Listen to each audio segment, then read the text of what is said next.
Le calendrier économique de ce mercredi abonde en publications qui méritent une attention particulière. À 6 heures du matin, nous découvrirons l'estimation finale de l'IPC allemand pour mai. Selon l'estimation préliminaire, l'inflation annuelle a atteint son plus haut sur 6 mois, principalement en raison d'une baisse des prix de l'énergie et des services.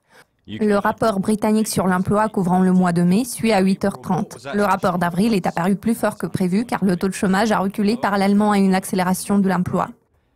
2 publications concernant la performance de l'économie de la zone euro sont programmées à 9h et la production industrielle pour avril est l'une d'entre elles. La production a diminué au cours des 2 derniers mois, ce qui est principalement imputable au déclin dans le secteur de l'énergie. Le rapport sur l'emploi couvrant le premier trimestre est programmé à la même heure. Les données du 4e trimestre ont surpris à la hausse, l'emploi ayant progressé à un rythme plus rapide que le gain de 0,2% enregistré au trimestre précédent. Ensuite, à 12h30 GMT, nous découvrirons 2 communiqués de presse très attendus émanant des États-Unis, y compris l'indice des prix à la consommation couvrant le mois de mai. Les prix ont rebondi sur une base mensuelle en avril, mais l'inflation annuelle a diminué. Également à cette heure-ci, les USA publieront leurs ventes au détail pour mai. Les données d'avril ont renoué avec la croissance après 2 mois de performance médiocre.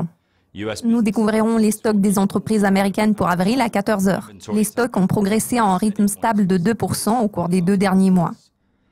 L'élément clé de la journée est programmé à 18h. C'est le moment où la Fed publiera son dernier énoncé de politique monétaire. Cette publication comprend également les projections économiques. Elle sera suivie d'une conférence de presse une demi-heure plus tard. Les participants au marché prévoient une hausse des taux malgré les turbulences politiques. Un événement de haute importance pour les traders du kiwi suit à 22h45. C'est le moment où la Nouvelle-Zélande publiera son PIB du premier trimestre. L'économie a progressé moins que prévu au 4e trimestre de 2016, mais le rythme de croissance devrait s'accélérer. Les données sur les attentes en matière d'inflation des consommateurs australiens pour juin seront disponibles à 1h du matin. Le taux d'inflation annuel anticipé a diminué en mai par rapport aux 4,1% affichés il y a un mois.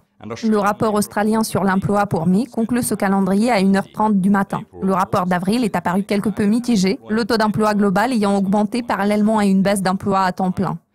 Je suis Jack Everett. Vous avez regardé le calendrier économique du mercredi 14 juin. Le prochain aperçu portera sur les communiqués de presse clés de jeudi. Restez avec nous.